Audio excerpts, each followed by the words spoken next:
Garlic ब्रेडच्या चवीच्या गव्हाच्या पिठाचा मस्त असा पराठा बनवूयात, जो की तुम्ही मुलांच्या टिफिनला सुद्धा देऊ शकतात. लसूण पाकळ्या बारीक ठेचून घेतल्या. यामध्ये बटर घालायचं, नसेल तर काहीच हरकत नाही, आपलं साजूक तूप घालायचं. मिरची पावडर घातली, ऑरेगॅनो घातले, तेही नसेल तरी चालेल. मीठ घातले. आता मी इथे कणिक भिजवून घेतली आहे, त्याचा एक उंडा घेतला. पीठ लावून मोठी चपाती लाटून घ्यायची. त्यावर आता आपण हे तयार करून घेतलेले लसूणची पेस्ट त्यावर लावून सर्व बाजूंनी व्यवस्थित पसरवून घेतली. थोडीशी कोथिंबीर लावायची.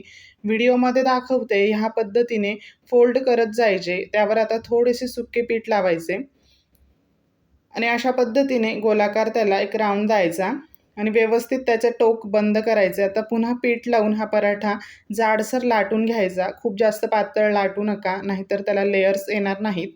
आता मीडियम फ्लेमवर छान तूप लावून दोन्ही बाजूंनी मस्त असा हा पराठा खरपूस मी इथे भाजून घेतला आहे.